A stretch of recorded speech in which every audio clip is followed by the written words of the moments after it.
m'a été offert par mon fils, qui a vécu 10 ans à Auroville. Et je l'ai pas beaucoup ouvert, mais quand je l'ouvre comme ça par hasard. Je l'ouvre. Et puis je lis la page qui se présente. Et quand on a parlé effectivement de cette journée, et puis que Viba m'a demandé, ou Mandakini m'ont demandé aussi si j'avais un texte à lire, j'ai dit que je n'en avais pas, mais que je voulais bien ouvrir mon livre comme ça par hasard. Puis le hasard, je pense, fait toujours bien les choses, parce qu'il paraît que le hasard n'est réservé qu'aux inconscients. Donc le hasard n'existant pas,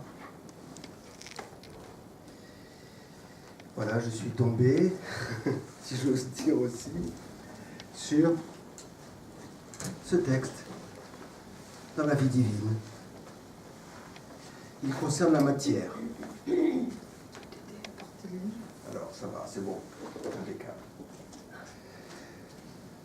Alors, nous avons maintenant l'assurance rationnelle que la vie n'est ni un rêve inexplicable, ni un mal impossible, qui est pourtant devenu une réalité douloureuse, mais une puissante pulsation de la divine toute existence. Nous entrevoyons ses fondements et son principe, et nos regards se tournent vers ses hautes possibilités, vers son ultime et divine efflorescence. Mais il est un principe, au-dessous de tous les autres, que nous n'avons pas encore suffisamment examiné. C'est le principe de la matière, sur lequel la vie repose, comme sur un piédestal, ou hors duquel elle évolue, telle la forme d'un arbre aux multiples branches, émerge de la semence où il est enclos. Le mental, la vie et le corps de l'homme dépendent de ce principe physique. Et si l'efflorescence de la vie est le résultat de ce mouvement de la conscience qui émerge dans le mental, se répand, s'élève en quête de sa propre vérité, dans l'immensité de l'existence supramentale, elle semble néanmoins conditionnée par cette gaine qu'est le corps et par ce fondement qu'est la matière. L'importance du corps est évidente.